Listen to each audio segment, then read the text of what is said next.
watch Too Lazy to Try? Yeah. YouTube guy? Yeah, he's good. I'm obsessed with those things like the critical drinker and I forget what else, comedy enforcement or something like that. I haven't heard that he just rips on Bert Kreischer all the time. And I'm just like, damn, dude. Like, it's all I see is negative shit on him. I'm like, fuck. I get it, but whatever. Yeah, I guess not to start out controversially, but how's that kind of? Because I mean, you for those who don't know, had Bert Kreischer on your podcast, the Confused Breakfast podcast. You know him personally. I mean, I don't know what your connection is now, but yeah. I mean, you at least had that, a pretty lengthy interaction with him. Like, and I have really noticed that this last year. Like, there was the roast of Tom Brady. Right. I know he Tom got a bunch of shit for that. I haven't seen the roast yet. I haven't either. Yeah. I don't know what it all entails, but I don't know. How does that make you feel? Kind of like seeing like this guy get trashed. I mean, it makes me feel bad because I know like a lot of their takes when they have those takes about him and like Bert Kreischer's delusional and all this stuff. I'm like, well, he's a millionaire for a reason, It's kind of encoded in the yeah. I mean, like, are all millionaires kind of up their own ass? Maybe like I would be. I don't know. I don't know. You kind of have to be in a sense. I mean, yeah. He's not only a person, but Bert Kreischer the brand. So yeah, you have to kind of think of it like that. And then like a lot of their takes are he's not funny, or like or like him talking about his just like obsessive drinking and everything like that. They're just like, it's just a problem. I'm like, dude, it is a bit. Like, how do you not see that this is a joke? Like, he's on a podcast. He's like, he has to elevate himself somehow. Like when I do Confused, I'm not like me. I'm a performative kind of thing, sure. That might sound pretentious as fuck, but like, no, we're trying to do a show. No, I mean, look, I think anytime you are like in front of a camera, you're recording. I mean, even if you are like your most authentic self or whatever, like there is going to be a point where you are acting in a sense. You are kind of like putting on a show, putting on a persona. Like to some level, it's happening. There's no way to like avoid that, really. Yeah, I mean, if it was just like we press record and like, okay, so son-in-law, like that would be me. I'm like, yeah, and in this case, it's like son-in-law. All right, Yeah, you do have to like, I think it just goes naturally with like the consciousness of being recorded, right? Sure. Like if every podcast, this is getting really meta, like if every podcast was like done like with nobody knowing that we were recording, right? Like we just had lavaliers without us even knowing. It's like, oh, well, there's the 2 hour, we were just talking about whatever, like that. There's a very good likelihood there might be things in there you don't want. Yeah, on the fucking internet. 100%. You know what I mean? There's jokes that like we take out all the time, or like bleep certain words out because we're just like, oh, yeah. You don't know where that came from. I saw your guys' last episode with the Outsiders. Okay. Yeah, and I was laughing my ass off at this because you started out like in the first 10 minutes talking about the rape of something and you had to cut it out. Oh, yeah. And they were like, dude, you like the first. I was laughing my ass off. I thought it was hilarious. I was like what? You guys don't like it? What's going on? Is this freedom? Is this America? What's going on? Right. Well, I start out some episodes talking about pedophiles, and they still are fine. There you go. It depends. I feel like the algorithm is weird. It's always changing. You never know. I don't know about it anymore because I know like on TikTok especially, like you can't show guns or you can't like say this certain word or you have to say grape instead of the actual R word. Right. Right. Like I mean, unaliving. Yes, I guess I get it, but I'm just like, why are we skirting around this fact? Like, why are we skirting around this word that perfectly describes what this is? Yeah, I agree. Look, a word like rape, I mean, or like pedophile or whatever, like those words, like they're comfortable for a reason, right? Because it's an uncomfortable subject matter. Yeah, like, absolutely. When you say the word rape, you're supposed to feel uncomfortable because that's such an awful thing. 100%. And like glossing over that, not talking about being like, okay, we're gonna say what's the other term for rape? Grape. Yeah, like just to like literally like You're adding a letter. Yeah, exactly. You're adding a letter. B, you're filling it in with a fruit. Yeah. Which like I get it, but like at just at face value, if you compare that like totally opposite ends of the spectrum. Yeah, right? I mean, what if a rape and a grape? You know? What if a grape assaulted me? Like, what if I have a thing against grapes? Now I want you to delete that word. Like, what the fuck? Do you remember that old clip where it was like grape rape? No, it was like some Kool-Aid knockoff. They were like, Molly, try to find that grape rape. This is the funniest fucking clip ever. This is the old thing in high school, and it was just a pun on like go videos. It was just a pun on the fucking here we go, that top one, the grapist. There we go. Yeah, we don't even have to watch the whole thing. Oh, is this Whitest Kids You Know? It is, isn't it? You kids look like you could use a delicious fruity beverage! Might I suggest Fizzy Pop's Grape Blast, the new soda from Johnson and Hedges? Open wide, kids, because I'm gonna grape you in the mouth! I mean, He's going to what them in the mouth? He's gonna grape them. He's going to grape them. Yeah, in the mouth. Right. sure. Right. There's more. No, I'm sorry. Okay, we can All right, well, pause I'm not this. sure that- You get the point. That is amazing. So funny, dude. That's like the era of comedy that obviously I guess you and I grew up with. Yeah, That like yeah. you just cannot do anymore. And like maybe like Tim Robinson is the only one doing stuff like that anymore. Just kind of like really pushing the envelope on stuff. But man, what a golden age we lived through Chappelle's show. Like you can't do that shit anymore. Well, I think it was the golden age of the internet, really. It definitely, I mean, that yeah. was a lot where that like this type of content, like just completely unfiltered, like everybody knew, like it was just face value for comedy, right? Like there wasn't all this worry or skirmish about, you know, like kids coming across like really, you know, you remember like when the whole YouTube Kids thing happened, where like there was like all these videos that people, these like weird, creepy videos that people were making with like childhood characters, like childhood TV show characters, and like so like this kids would just be like on YouTube watching Sesame Street, and then like it would be like Bert is like stabbing Elmo or whatever, you know what I mean? Some weird shit like that. Like it was just there was just a time where like it was the Wild Wild West in a sense, you know, like nobody really gave a fuck. I love that shit. No, I do too. That's what I love about, you know, like that's why I try to keep this podcast alive. Is like I really just want to like harbor, you know, a platform where people can feel like they can just you know, we can come on and watch The Grapist. You know, you can say rape. You can say I'm watching this 100% and it's full later. That's 100%. Yeah. R.I.P. by the way to the guy that yeah, man, that sucks. Whitest Kids You Know. That really sucks. Yeah, I don't even remember how he died. Was it COVID? Did he die from COVID? I don't know. Molly, do you mind looking that up? Whitest Kids You Know. I'm curious how he died. Are you a fan of Tim Robinson or seen his show on Netflix? Yeah, we have watched it. I do think he's a hair overrated, but I will say, but like I agree with your point that like I do think he pushes the envelope, like, and also he does it in a way that's like not.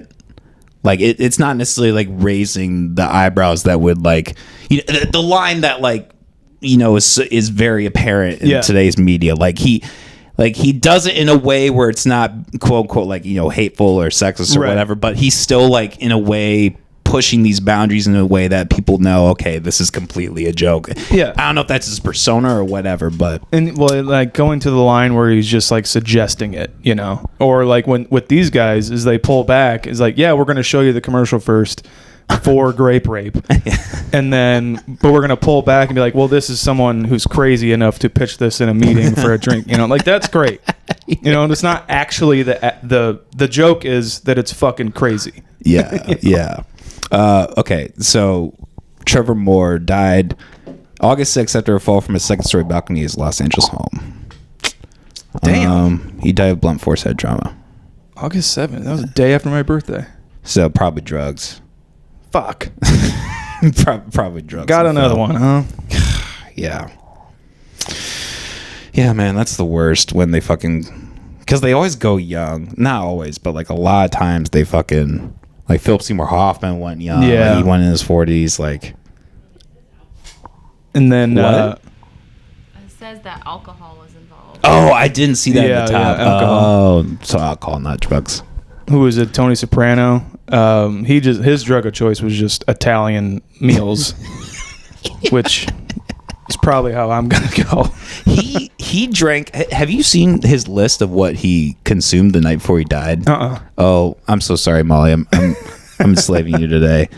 Find James Gandolfini's last meal. Is it just like a Johnny Depp's worth of wine or some shit?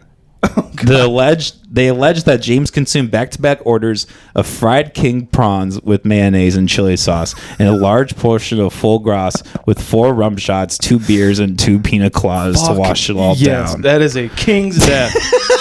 Fuck yes. Hey man, there's no shame in that, you know.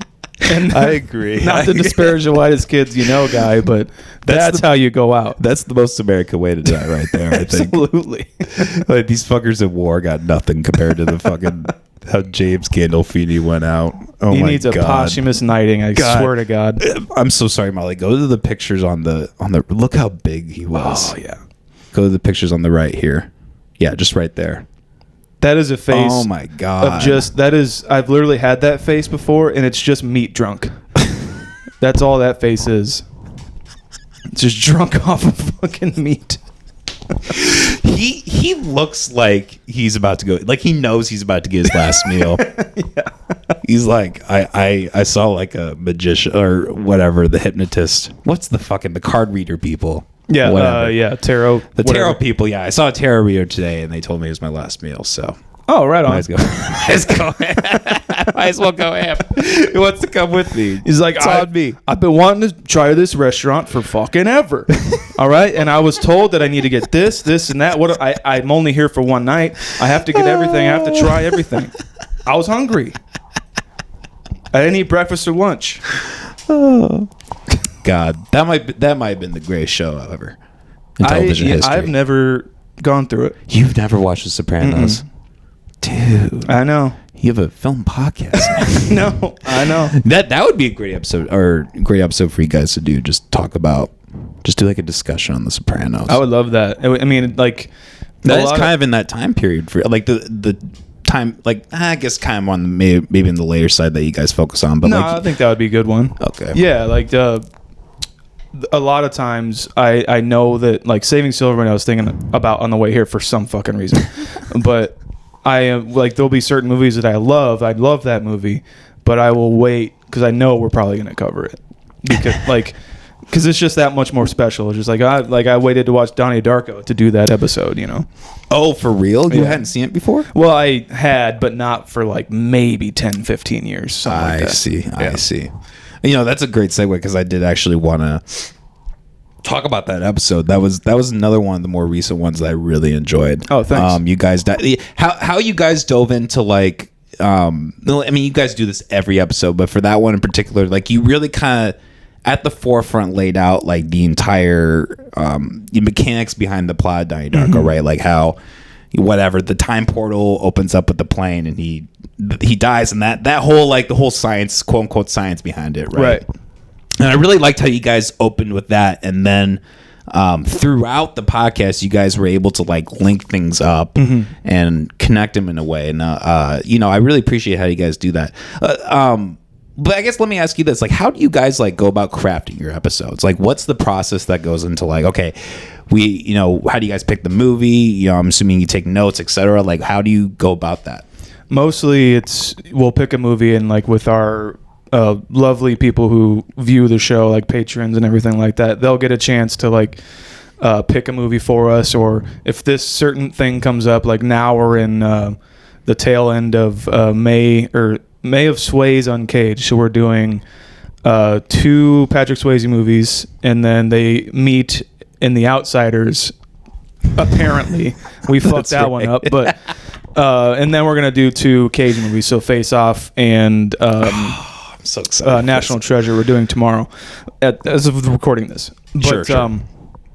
I'm more of the like ins and outs of how the movie was made kind of guy, and then AJ is more of like obviously he does his reviews, like what people thought about it at the time. Sure. And then Mike will do a complete outline of like all of the scenes, and we will all do our individual research. Okay. I am more of the technical side kind of person. Sure. But everyone will come with something, but we don't share each other's notes. We come in completely blind as to what anybody's either of us is gonna say when we do an episode. So I thrive on that. And in the beginning of the show, Mike was like, we need to kind of do a script on this, right? I'm like, I don't think so. Like, let's get an outline of what we want to do and like go through the movie and talk about it. But I want to be completely off the cuff when it comes to, if there's any comedic value or bits that come out of it. No, I agree. I feel like an essential part of your podcast is like noticing like the reactions. Like towards the end, like if somebody gives like a surprisingly low or surprisingly high rating, like I hear from you or Mike or whoever, like they're like, wow, like you really gave it, like that matters versus, or not that matters, but it does matter. But in my opinion, like that is more of a piece that I can appreciate versus like when you just, it's robotic, right? It might as well be like a Watch Mojo video, which is fine. I mean, there's nothing wrong with that, but there's just something that I appreciate about the level of authenticity in your podcast. I appreciate really cool. that. That is, it was like number one thing that I wanted is I'm a huge fan of improv. I took one improv class, so I'm pretty much an expert. AJ is probably the funniest one on the show, and he will, whatever he says will just bring me down a different road, or vice versa, or with Mike or whatever, and we'll just go with it. And I love like doing bits like a yes-anding each other pretty much is just like my favorite fucking thing. Like when we can get it rolling, it's my favorite thing to do in the world. Well, and I think this is also another key part of your podcast is you all have different personality types and you all have different energies that you bring to the show.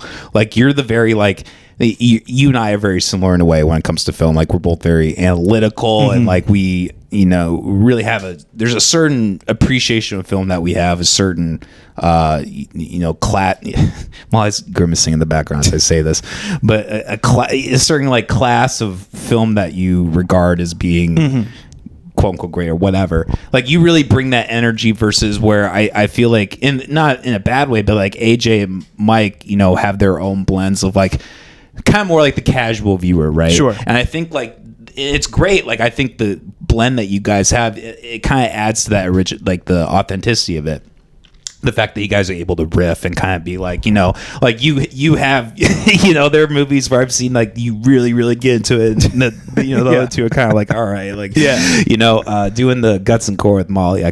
There are times where I watch you podcast and I'm like, I can totally relate because when Molly and I do our podcast, it's like that same dynamic where I just have like a page. We have our last clip. We had like a page and a half of notes and Molly's like, Jesus Christ, like, who cares? Move on. Like, can we move on to the scoring? Like, no, this is fucking important, okay? The reason this camera is behind his shoulder is very, very indicative of his character. This was 35 millimeter, okay? They don't matter do it anymore. Which is what we're filming this on right now. That would be the real move, right? Be like, hey, I'm going to spend $500 a podcast. What's different about your podcast? Well, we shoot on film. The overhead is crazy, but let me tell you, it looks fantastic. Can you imagine? You're like, hey, what are clips coming out? You're like, hey, I'm waiting on the film to process. It's going to be a few weeks. Yeah, no shit. It's actually going to be 6 months before this podcast comes out. It's a production. I've got 9 interns working their ass off. That's the thing's great about this podcast. We don't even need interns. We just have, volunteers and slave labor. That's it. I've seen the dogs running around. Damn. We have treadmills. That's actually how they power that's actually power the house. One thing I wanted to make sure to talk to you about, because I'm sure I love talking about the podcast, obviously, but sure. I know you also do music. Yeah, man. You're in a band. What's your band called? Dreamthief. Dreamthief. Okay. So, like, I guess what started that for you, starting that group, and kind of your journey in music? Like, What was that all about? It all started when I heard what's the damn song? Higher from Creed. I just fell in love with, and this, it's funny, but it's actually the truth. Hearing distortion, and I had heard music all my fucking life, obviously, and Yeah. it like the first time I ever felt anything while listening to music was like a one of those sad songs. I forget, like The Heart Will Go On or some shit. I don't know, but it like made me feel something. Like I had an emotional reaction, and I was like, "Whoa, how did it do that?" And so, getting into like heavy music after like listening to strictly just like classic rock because of my dad, I just got into distorted guitar and I wanted more of that, and so I started listening to like a bunch of butt rock bands and like Creed and Audio Slave or whatever the fuck, and then get more angry as you grow up and more virile, I guess, or like I've never owed anything and I never get any, that kind of attitude. Sure, yeah. But getting into that kind of counterculture kind of thing, and then like Rob Zombie was a huge influence on me, music and film wise. But I started. I was asked to be in this band called A Casual Affair. We were together for maybe 10, 15 years, something like that. Did a few albums, did 2 tours. And then that kind of fell apart. Everyone started having kids and everything, and we met some people Those along the damn way. kids. Exactly, dude. Still a story today, Don't have them. Just kidding. They're little angels, every single one of them. Aren't But- you about to be a father? No. Or that's that's about to be a husband. Husband. There you Yeah. go. I have so many friends that have kids and get married. You can't keep track. So sorry. Oh, exactly. Continue. But we met friends along the way, and people start doing other things, and some people are a little toxic, and so you just kind of get the right group of people together. And so I think with this project, we definitely got the right group of people together that all have like the same similar interests as far as music and what to do with it. I say to these guys, I'm just like the only thing I ask for from each and every one of you, because this is supposed to be fun first and foremost. Yeah. The only thing I ask for is the minimal amount of effort. Like just show up and just practice for 2 hours. And that's a lot to ask for some people, I guess. But with these guys, it's not. But yeah, I mean, it's super fun. Heavy punk rock and roll. I don't really know what to call it. If like when someone asks like, oh, what do you do? Like, oh, it's heavy metal. Oh, like Five Finger Death Punch. No, not really. But sure, yeah. Because they're not going to know any of the bands that I name off that we influence or that influence us. Yeah. But hey, how about you go look up on Spotify? Yeah, you listen for yourself. You can find it really easy, but I know you don't want to, because that is just like literally asking anybody to, like, I'm sure with your podcast, it's just like, yeah, go check it out. Oh, it's so hard, like, because they just pull up TikTok, and it's just like, oh, I'm flipping through, I don't see it. It's just like, well, you need to like put some effort in, and please, like, if you want to listen to it, it's right there.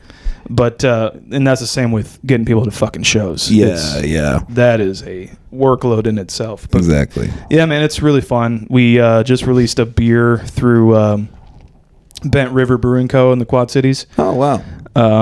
With our name on it. That was a whole debacle, but it's out there. And yeah, we're about to do a big hometown show in Cedar Rapids at Cliff's Dive Bar, which is going to be a really good time. Yeah. Nice. Is that beer? Is that an IPA? It is a American wheat. Ah. Yeah. Just like a really crushable kind of easy sip, and I had like maybe 10 of them at the show that we released. Yeah. Didn't feel a thing. Drove home.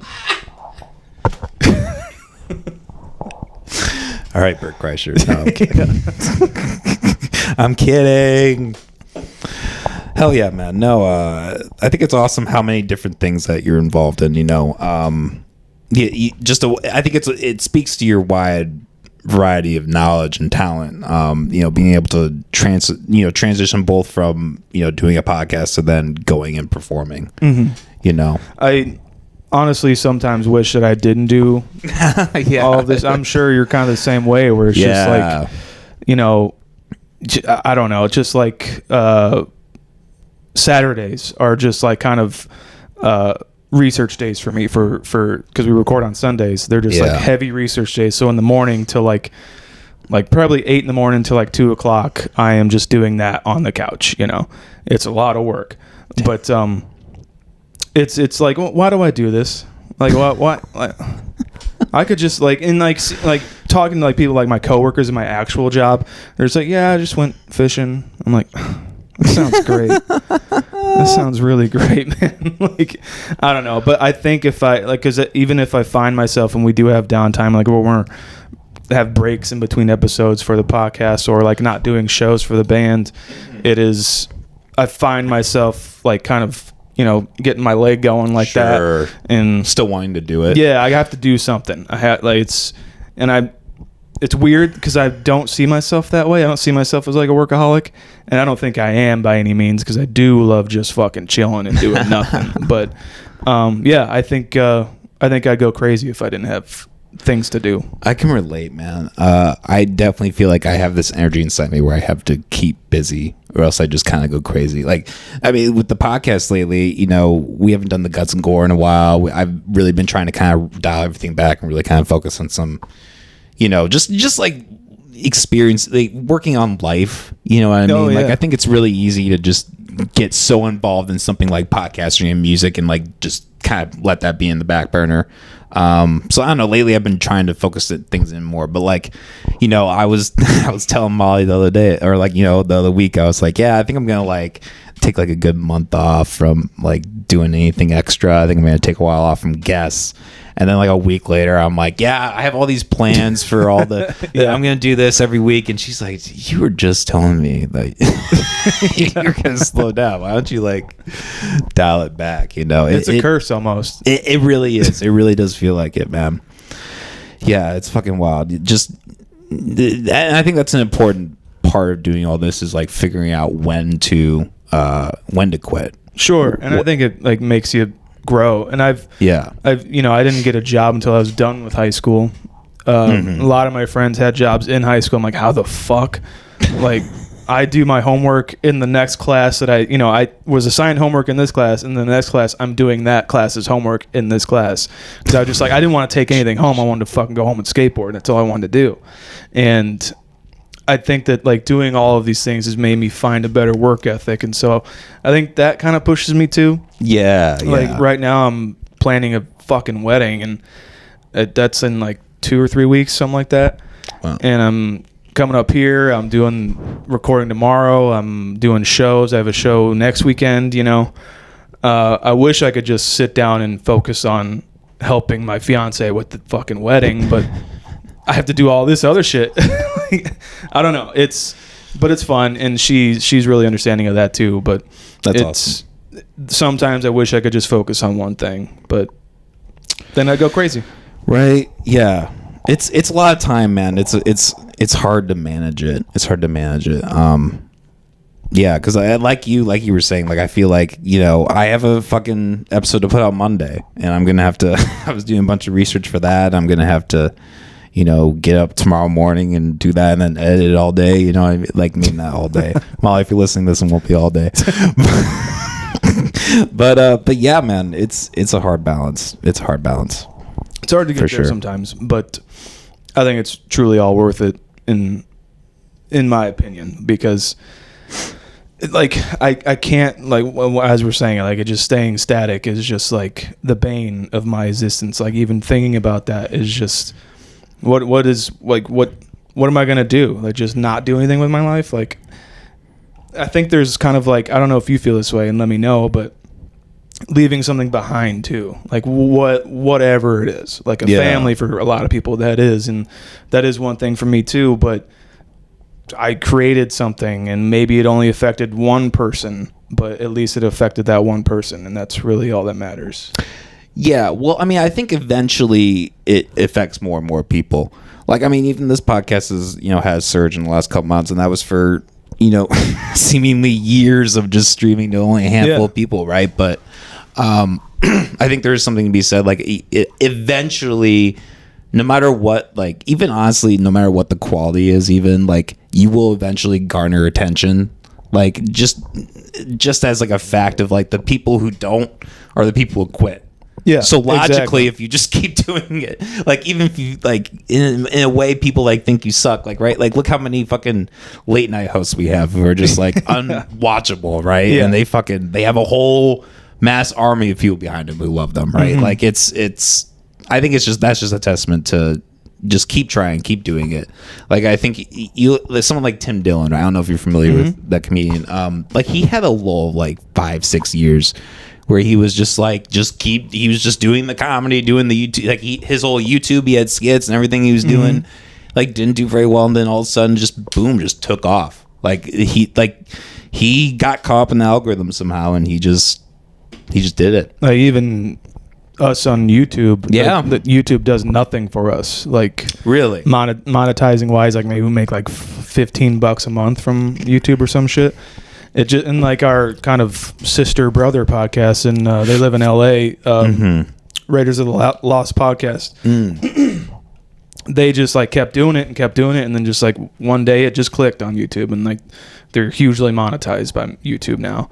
And so it's just like, well, it's not for the money per se, but that would be nice. Like we've had conversations like, should we just not do video? And like, well, I guess that's an option, but what if one day it just clicks and we're not there or something? I don't know. But yeah, I do agree with that mentality of just like, you just keep doing it. Somebody's going to want to listen sometime. Somebody's going to want to chime in maybe, or like invest in you, or like give you some money a month or something to get their word out along with you, I guess. Yeah, exactly. No, dude, the YouTube monetization game. I mean, for those who don't know, it's the numbers you have to get monetized on YouTube. It's ridiculous. I mean, and especially for like how big you guys are, having had Bert Kreischer on. Like, I mean, on iTunes, anyways. I know you guys are usually ranked in the top. Or at least have been, like in the top movie podcasts, and the fact that you're only making $15 a month off this shit, you know, like, yeah, that's YouTube as a company, like their threshold for that is way too high. They need to bring that down. What do you think that It's is? crazy. Is it just like the glut of everything on there? I think a lot of it's corporatization. Yeah. I think for whatever reason, they have some interest or bias to wanting to maintain, have the advertising revenue and all that be for a certain level of creator, which is more often the time going to be corporate, or even like the independent quote unquote YouTubers that do reach that threshold, a lot of them end up getting corporatized too eventually. So I mean, I think that's really what it is. I don't think they want a certain vibe, a certain voice to their platform. I don't think they want to give quote unquote the little guys like too much of an advantage. Sure. Like you have to, like this threshold that you have to cross is really big, and then once you're in that threshold, like it's like the George Carlin bit. Like there's a big club and you're not in. Yeah. Once you hit the threshold, you're getting into the club. You know what I mean? Yeah. That shit drives me nuts. I know like Rogan is now like He's back on YouTube. YouTube and. Like even that, I think we were talking about that Too Lazy to Try dude, or whoever one of those YouTube people is he was criticizing him of just like kind of selling out a little bit, even though he's Rogan is like the proprietor of not selling out or like always free speech. Yeah. And there's like certain things he can't say or do on his show now because of YouTube, and I'm like, whatever. He's fucking Rogan. Like, do we really care that he can't say pussy anymore or some shit? Like, whatever. Yeah, that's true. I do kind of tend to agree a little bit on that, I will say. I like Rogan's a goat. He made the game what it is. I think that always needs to be stated when talks about Rogan or when talking about Rogan.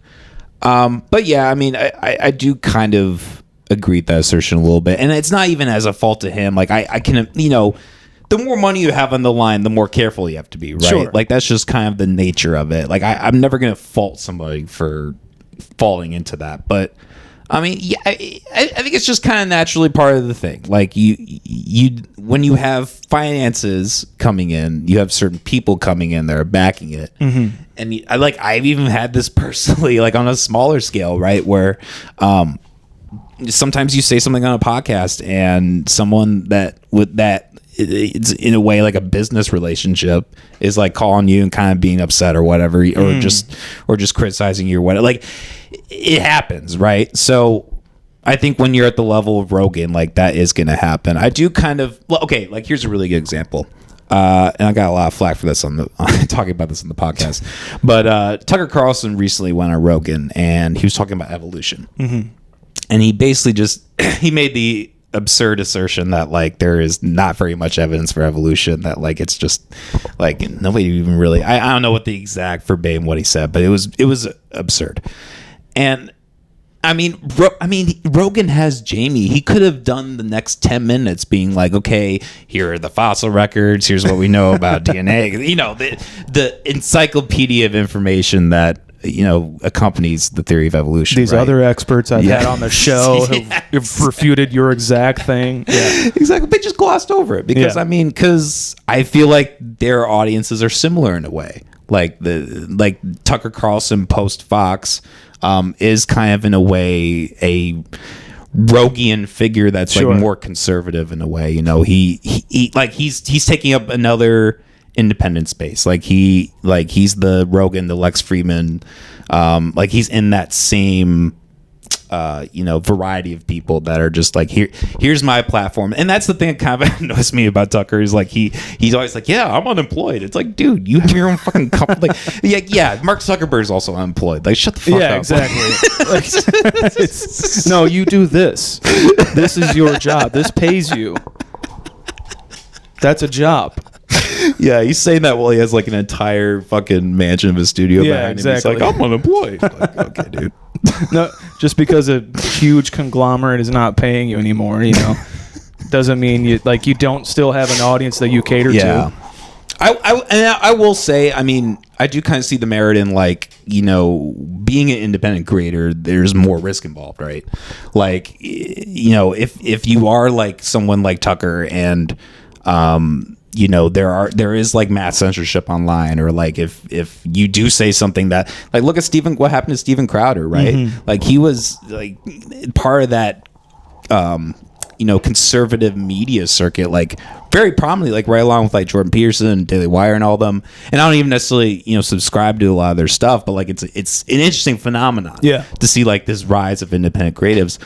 But Steven Crowder was like, he was the top dog of that that sphere for a long time, but then there's always legal controversy with his legal controversies with his ex-wife, like abuse kind of allegations or something. Yeah, I mean, not even necessarily. I don't even maybe abuse, but I mean for sure, just being. There's a whole videotape where he's just being super shitty to her, and just like she's like pregnant, and he's like, well, if you take the car, then I can't. I've heard that. Yeah. It's just fucking just being stupid. And there's other allegations that he's like, even like sexually like harass some employees, like walk around with his dick out, and it's like stupid shit like that, right? Like stupid country hick dumb crap, you know what I mean? Well, I'm glad you let me come on this show, because when I walked in the door I had my penis out, but we didn't see that, did we?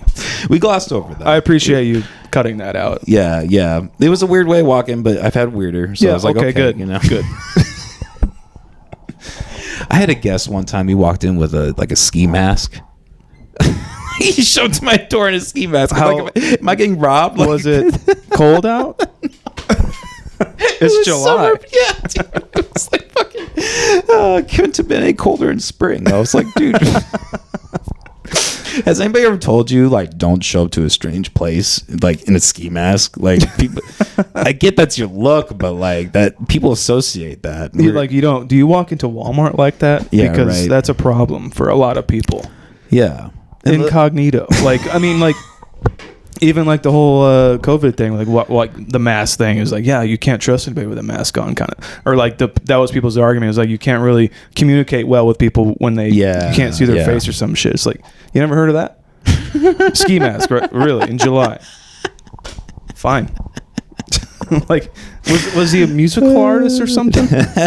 He or she? What the person? Yeah. It was a male. Was it a musical artist? Or yeah, that was it was a thing? rapper. It was a rapper. Okay. Yeah. I don't know why my brain went to that, but not trying to be any certain way. How dare you assert that? I don't know. How dare you? I think everybody was thinking the same thing. Okay, cool. Cool. I think you're okay. Yeah, dude, it's wild. It's wild the day and age we live in. Yeah. Yeah. I agree. What have you lived in Des Moines? Yeah, I haven't moved in here. I've lived here since like 2015. I spent a little time in South Dakota, but yeah, I've been here for a while, man. What's it like here compared to Cedar Rapids or like Marion, I guess? Which is Cedar Rapids. I mean, I feel like there's a lot going on here. Yeah. Okay. The thing that is one thing that impresses me about Cedar Rapids actually is like, I'm not gonna lie, kind of tiny compared to Des Moines. Yeah, I see. Like it's like the one main strip, really. I mean, that's kind of all. That's pretty much it.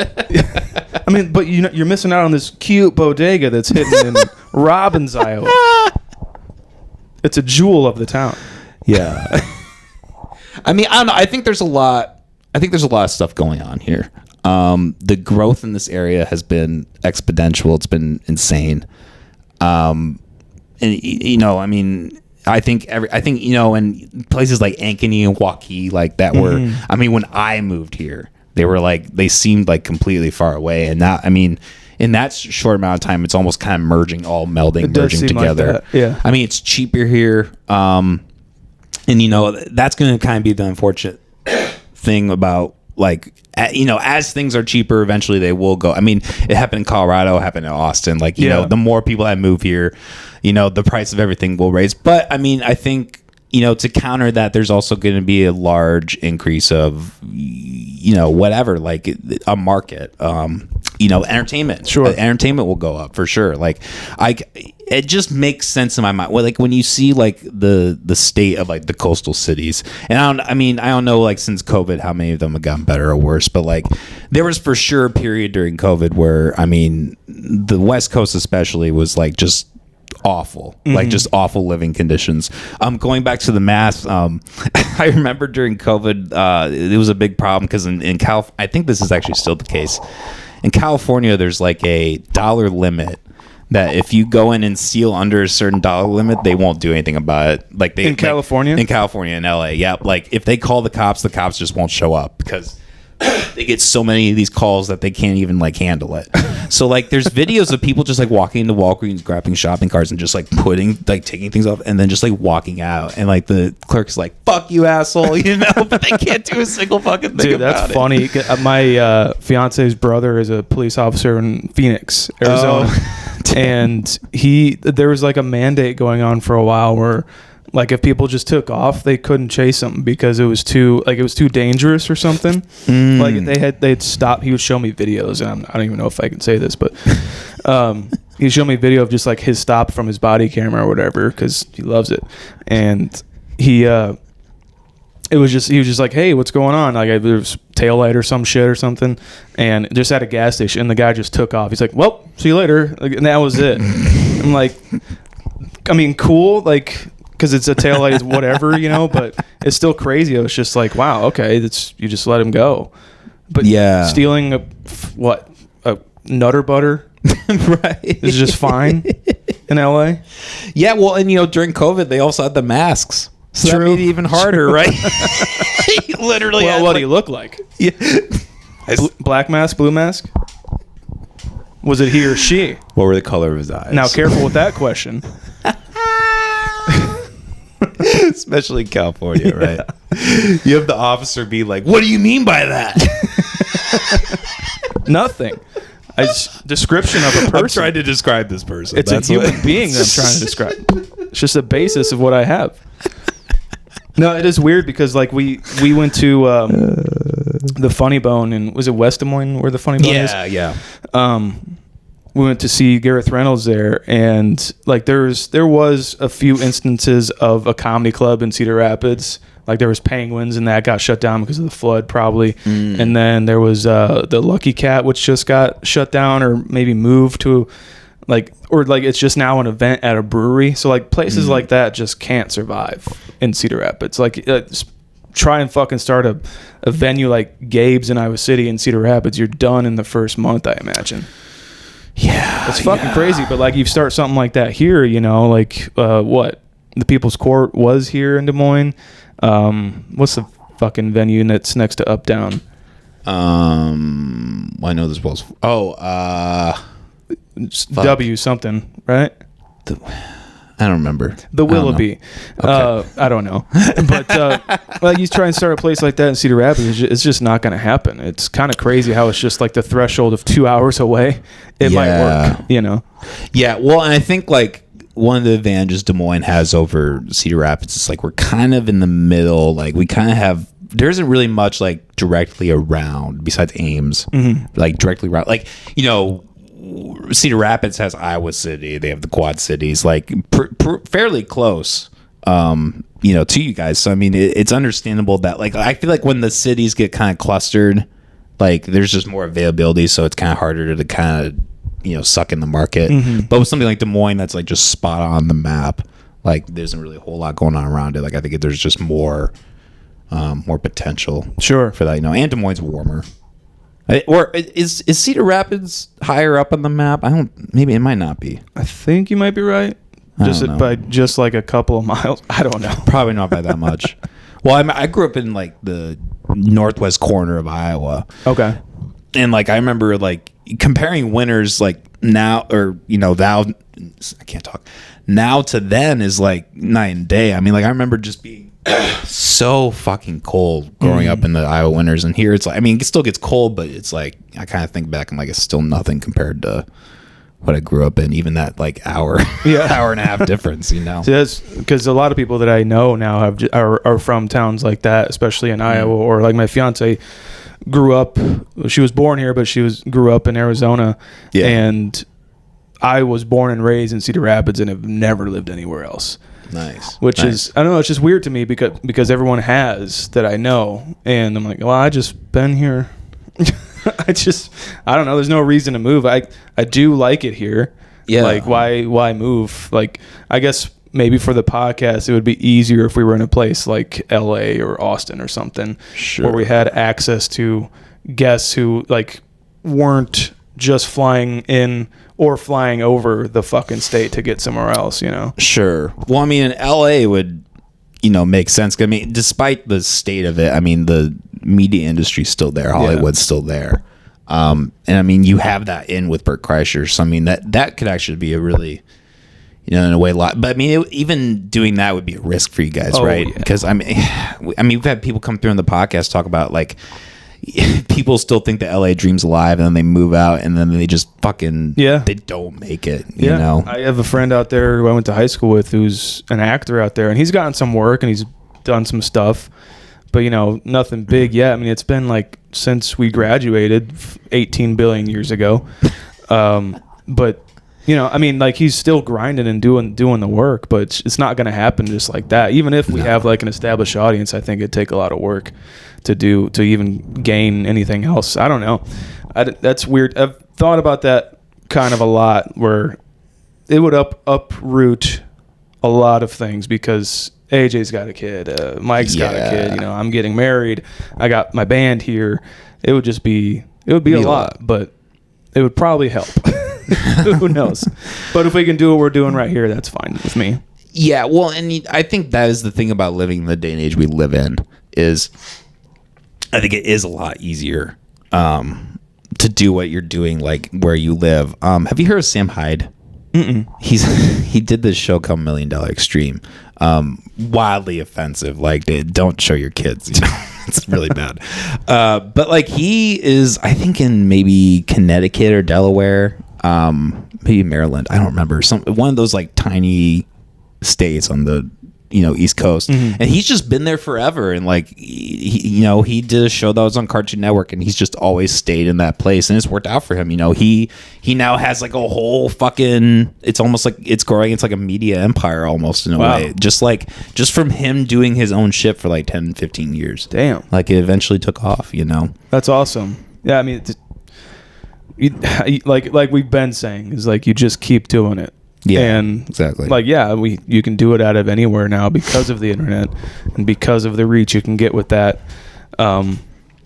It's funny, we were doing a show, because at Upload he's doing a adjacent show for their Iowa Podcast Award thing coming up, or whatever, and he's like he's interviewing us because we won the music award thing for podcasts, whatever. And he's like, so what was it like to win an award, and what does it take for a podcast to win an award? And my immediate thing was, well, I think you should get the idea out of your mind that you're going to win any award, or that you are trying to win an award. Like I have the mentality of, with anything creative that I do, it's not on anybody else to have to listen to it or have to watch it or have to do anything for it. You put it out there and hope for the best, but you keep doing it, and nobody owes you anything, and let alone a fucking award for whatever. Yeah, you're doing it for the wrong reason. Yeah, exactly. For a reward. I think Josh Homme, Queens of Stone Age, says it the best. He's like, if you play music for anything but yourself, you're already doing it wrong. Like, if you're trying to gain something out of it, it's already done. Yeah, honestly, if you have the mentality, go into business or something, like there are way more secure routes for like for like just making. I hear people do really well at lawyering. Yeah, like just do that. Loitering. People do a good job standing on the corner and be like, "Hey, some of those motherfuckers make like $200 a day." I just passed a homeless person on the way here. There are a lot of them. Yeah, and I don't trust any of them. Dude, I was seeing this chick for a while, and she always had this story of, she worked at Walmart, and this lady would, like, you know, try to get money and panhandle outside of the store, and then at the end of every day she would walk into her $60,000 car and just fucking drive off. I've heard so many stories like that where I'm just like, I will give you a sandwich if I have it. And I normally don't have sandwiches on me. Yeah. Like that's the kind of thing. I'm not giving you a 20 spot because I know you're probably just going to go home to your family. You're home to your family. You know, I feel bad saying that kind of. No. Like, I'm sure like they're giving actual homeless people a bad rap is what I'm trying to say. Yeah. Well, I mean, and then, you know, aside from that, you know, let's just take like people who, you know, frankly are not necessarily trying to improve their life, right? Like due to addiction or mental health or whatever. Sure. Like there's something to be said where, you know, maybe just giving them money isn't the best route. This is kind of shitty, but I always had this idea for a bit where, and it would take obviously money to do it, but like just get a bunch of gift cards, get a bunch of like $10, $15, $20 gift cards for like different food places, and just go up to homeless people and just like offer that and see what happens. I think it'd be interesting. Someone would be like, get the fuck out of here. Yeah, especially if they're rude too. Like, well, right? Fuck. That's the last time I give anybody anything. Dude, that is the funniest thing ever, is like rude. Like I remember I remember this guy. I was getting gas, and this guy was like outside. He's like, "Hey man, you got any extra cash?" I'm like, "I'm out of gas. I need something." And I'm like, I mean, yeah, I got $3 in cash. And he's like, he walked away. Hey man, it's something. Yeah, right. I think I might have even given him the money, but he was an ass. And then like I saw him 10 seconds later. Some, you know, mom walked out and like gave him a 20. I'm like, yeah, man. Like I could have kept that $3. I am barely scraping by, sir. I am to the verge of doing what you're doing, but I won't. Do you want to get into this right now? Yeah. Let's have a contest. Let's have a contest. Who has it worse? Yeah. You smell, but I'm gonna still have the argument. Yeah. I did shower this morning. That's the one up I have on you. I look homeless. Okay. Yeah. Well, yeah, like you have to look the part too. Like you really gotta, like if you're gonna go and like play the part of homeless, I really feel like you gotta, you know, get the beard.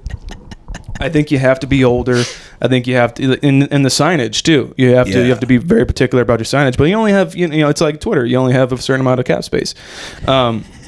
You have to be very particular about it, and because if you have like maybe a nice beard, like, well, you're just a beard oil salesman who just, that's your startup, and so you need the money. I get it, but there's a fine line, I think, to portraying a homeless person.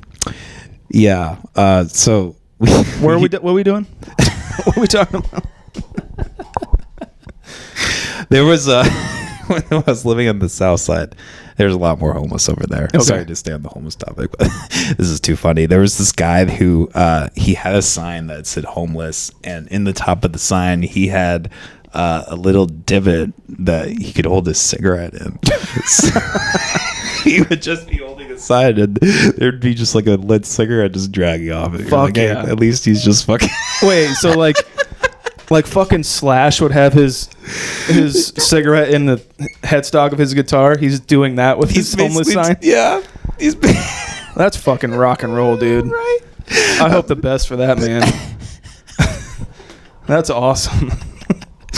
Yeah, I remember there's this other older lady. I would always see her stealing carts from the Hy-Vee. We'd just be driving out at night, and she'd be like, Well, that's just fun. "Yeah, That's just a good time.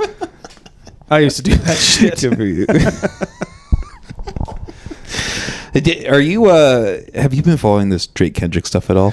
I haven't. I've been tangentially hearing about it from my vocalist, who is He's telling really me about it. Yeah, he knows a lot about it. I feel bad because I am like not up to date on any current events. But enlighten me. What's going on? I mean, essentially, these two have been having beef for.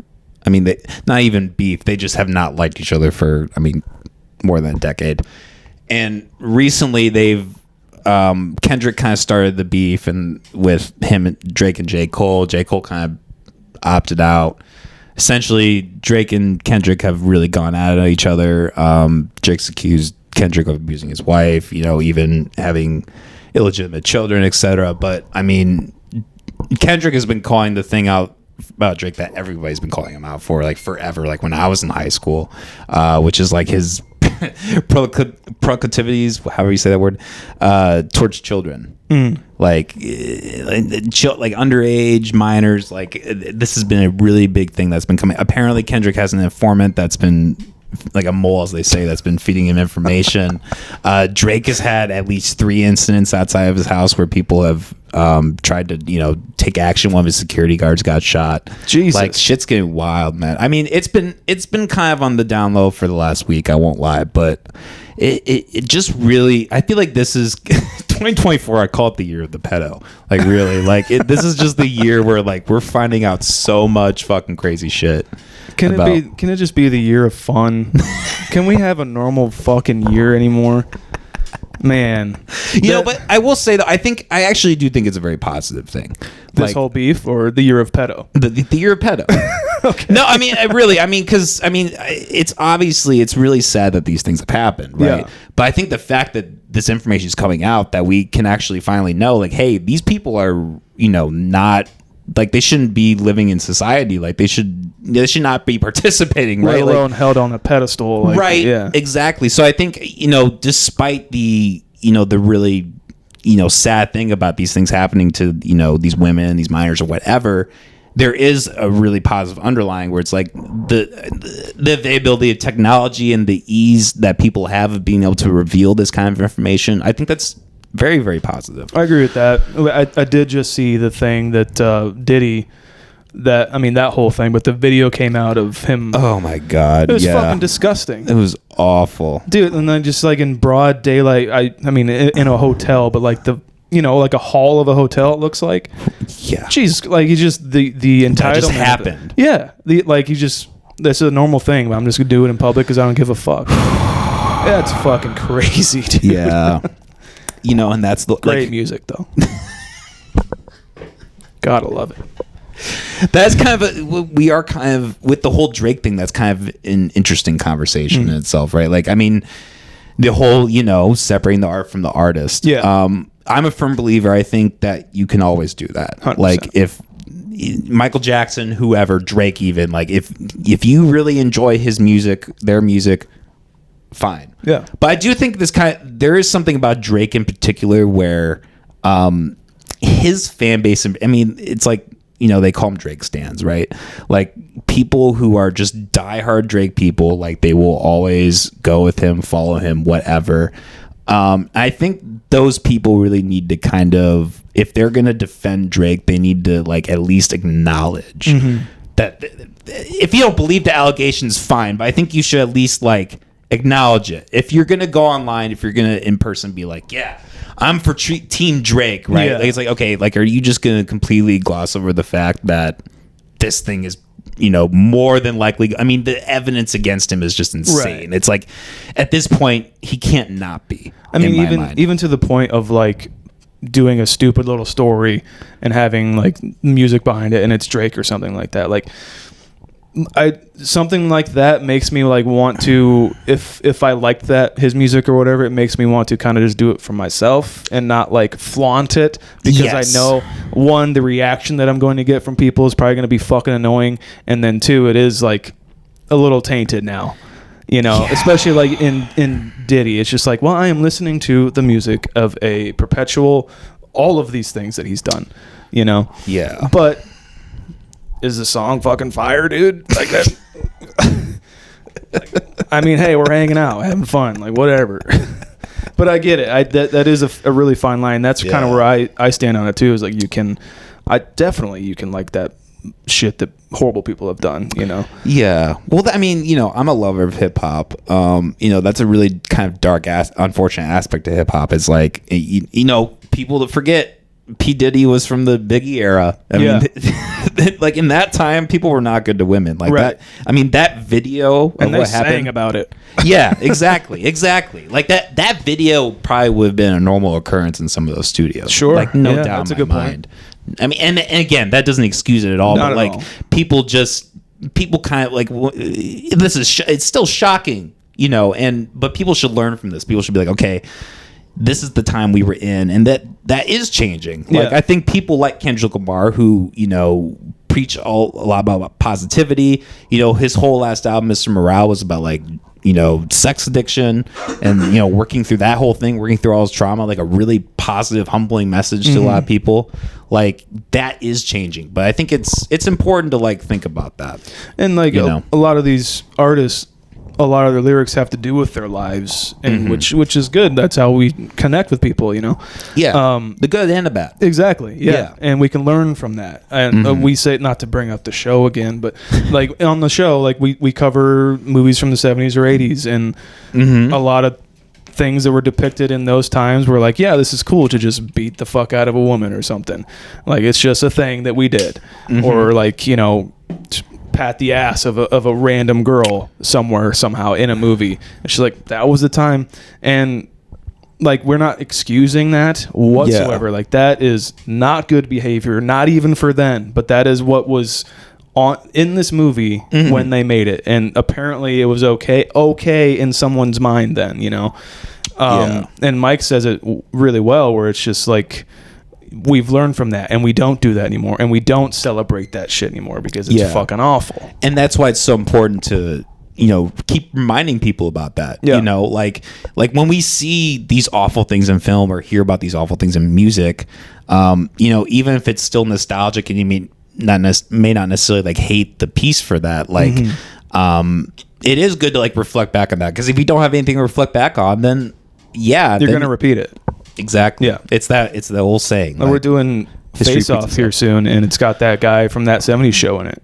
I'm not going to list him on the cast of characters when I list that off in the episode, because he doesn't exist anymore, because I think that's okay to do. I'm of the firm belief that like if someone like a mass shooter or something like that, I'm of the firm belief that never mention that dude ever again. Like only talk about the victims, like if you want to know about this piece of shit, you can probably look into it. Sure. If we want to know how he got here, we know how he got here. Yeah. Do a Google search. Yes. Yeah. With that 70s Show guy, it's just we're gonna make fun of him so fucking much. Yeah. Good. That's it. That's all we're gonna talk about him, because it's like, oh, he was really good as the boyfriend. Fuck you. Fuck that guy. Yeah. No, you don't. I mean, and especially in your guys' show, there's no reason to like deviate. From just to get into like this thing. I mean, there are times where it's appropriate, and you've done that in your show, and I appreciate when it happens. And you guys are very good at detecting that, I think. Because I mean, I even have the problem where like I think sometimes it's really easy to like kind of detract in a way and be like, oh, here's this like we could like touch upon this like really culturally significant thing to get like the boost or whatever. But like you guys are very good at keeping it raw, keeping it like in line with what you're trying to do. Also, speaking of talking about what was the Face Off? That's one of my all-time favorite 90s movies, dude. It's Is it the best movie in the world? It might be, dude. It's at least top 20. like thinking about that movie. The idea of it is still fucking nuts. Like John Travolta and Nick Cage in particular, like those two actors switching faces or like switching roles. It's so good. That sounds like the best idea and the only idea that should ever happen. That sounds like the last good idea anybody's ever had. Well, I mean, and it's really uncanny in a way. Like they really picked like the two best actors to emulate both like a almost not even like, for lack of a better term, like half-assed dramatic or about them, like, but not half-assed, like that's just kind of the character. And then going and like being fucking crazy, being like Nick Cage's character, like the psychopath, right? Like John Travolta and Nick Cage are both able to like seamlessly go between those, like when they need to. It's wild. Especially Nick Cage, because like I think obviously he's now known for being Nick Cage, and he gets to only act like Nick Cage for the first 15 minutes. And then they switch roles, you know, because he's Castor Troy, he's the bad guy. And then it's fucking John Travolta doing an impression of Nick Cage being Castor Troy. It's levels of insane that I'm just like, how is this? How did we create more movies after this? This has to be the last movie ever made, because it's just the best idea.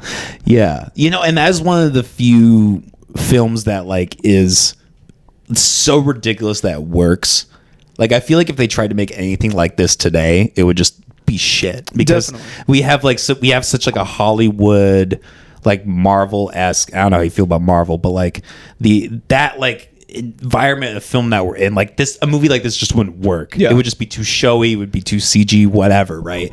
But there's something about like that movie in particular being made in that time period where like it had the 90s feel to it. It's kind of, it reminds me of Commando. Oh yeah, have you seen that? Yes. Where it's like it's ridiculousness for the sake of ridiculousness, and it also knows exactly what it is. Exactly. Yeah. Yes, that's the key right there. Knowing what you are. That's the thing that, you know, those movies have in common for sure, is that they know what they are. Popcorn, extremely fun. Just waste of 2 hours. Not a waste. I mean, like, you know, 2 hours. Shoot 'em up fun. Exactly. 2 hours gone by just like that, and it was a fucking great time. Hell yeah. Get them in, get them out, and it was fun.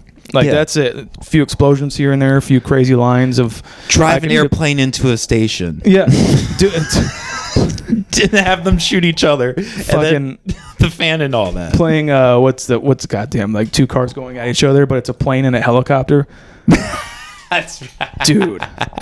Like John Woo too. Like, it's just, that was his idea apparently. Yeah. And it was just, I have an $80 million budget. Let's just do whatever the fuck we want. Hell yeah, dude. It works. It works so well. Dude, even the prison that they had. The like, magnetic boots. Such a ridiculous concept. Yeah. Like, it's just so out of left field. They're like, okay, we're just in this weird universe where, like, it's like completely normal 90s. Then all of a sudden, oh, we have technology where you can switch your faces.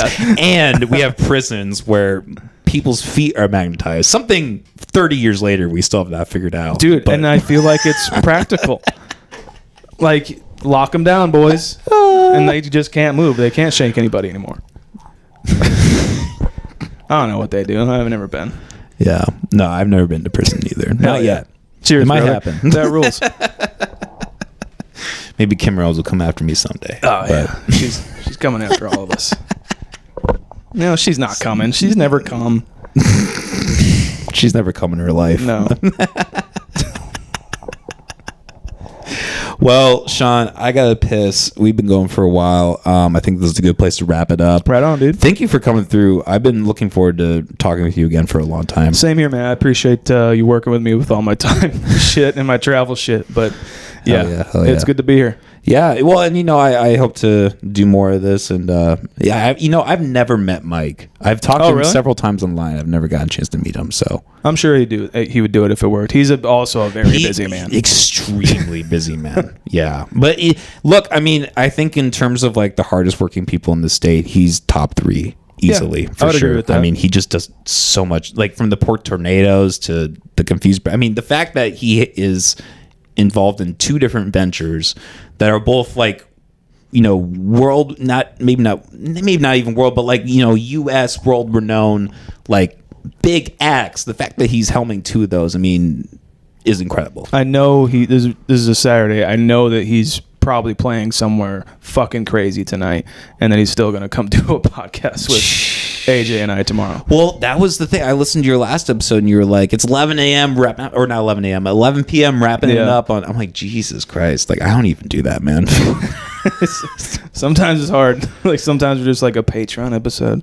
Yeah. Fuck, dude. Yeah. Well, Sean, thank you again, man. Appreciate you. Where can people find you and all that? What you got coming down the pipeline? Just go to Dreamthief on Dreamthief IA on Instagram. Follow us there. We're on Facebook. You can find us on Spotify. We're about to drop a album with music on it, and that's fun.